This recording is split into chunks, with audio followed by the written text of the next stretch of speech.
All right, good afternoon, everybody. We're talking about the highest wind gust from a storm that will probably be one of the strongest storms of the entire year happening today. 59-mile-an-hour winds reported in Portland, 67-mile-an-hour wind gusts in Augusta. When you have winds this high, it knocks out power, and that's what we're getting all across the area. So winds as of right now gusting to 49 miles an hour in Portland, 47 in Rockland, 48 in Auburn, and 37 in Freiburg. Let's take a look at the high wind warning that continues into this evening and a wind advisory in the mountains.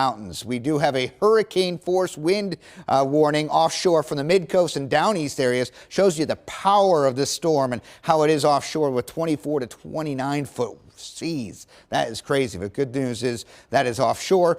We're looking at two threats, the wind and then the flooding threat. And the flooding threat has two parts, the rain and snowmelt, and then the coastal flooding. Let's talk about the rain flooding. This is a flash flood warning that's in effect for Oxford, Franklin counties until 7 o'clock. You can see, look at this. We got heavy rain that's already occurred. We're getting a ton more now, and we will into the afternoon. The rivers are rising. We're going to have some big river flooding tonight into tomorrow across New Hampshire and across western Maine and even into areas of central Maine, too. So a flood warning continues until 7 o'clock, aerial flood warning. That means streams, rivers, poor drainage areas. We're talking about flooding for your evening commute, along with debris from the wind out there as well.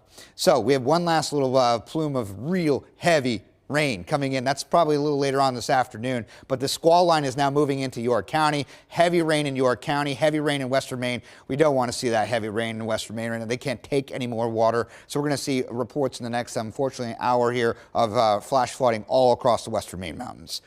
So stay inside if you can, get to higher ground. We're looking at that band moving right through Lovell. Waterford, Bethel already had flash flooding.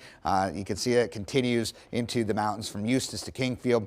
And then there's this last plume of real heavy rain that's moving right up towards southern Maine. Kind of step out of the way. Look at this. This is the Wood Island Life Saving Station down off the coast of Kittery. You can see how angry the seas are, and that is just showing you what's going on there with the ocean. So a coastal flood warning. 3 o'clock this afternoon is high tide, so from 2 p.m. until 6 p.m. we could have coastal flooding and splash over with 16 to 20 foot waves, storm surge of 2 to 3 feet. What's going with our total storm tracker? You can see that we have plenty of rain yet to come, especially around 3, 4 o'clock. That's the last little push there. Then it goes inland till 6:30, 7 o'clock, and finally a break. But the winds will continue into the evening, and the rivers will continue to rise. We're looking at many rivers from the Saco to the Androscoggin to the Swift River, all rising above flood stage tonight into tomorrow morning, and there will be flooding to talk about tomorrow with it too. So you can see at least we dry out. Let's talk about what's going on weather-wise. Other than the rivers rising tomorrow morning, it's cooler, it's quieter, and it's sunny. We like that. As we head toward Thursday, the first day of winter, we're looking at sunshine all the way through Saturday, and then Christmas Eve, 41 degrees, 23 for Santa at night, and then we got 42 with partly sunny skies as we head toward Monday. So we got a lot going on there. All right, let's go out to Tracker 8 and meteorologist Colleen Hurley. She's out there, and Colleen, that band, that squall line's coming right toward you.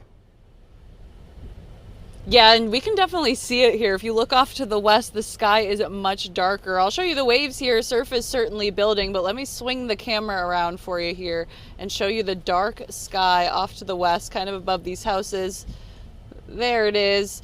We're definitely going to see that rain coming in here pretty soon, but we're also seeing the high surf on the water as well.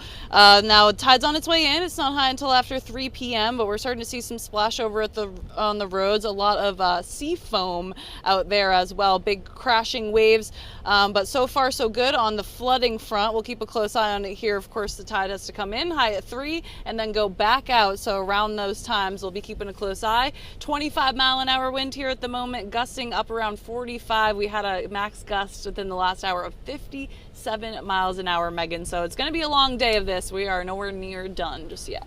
Okay, Colleen, thank you for keeping us updated. And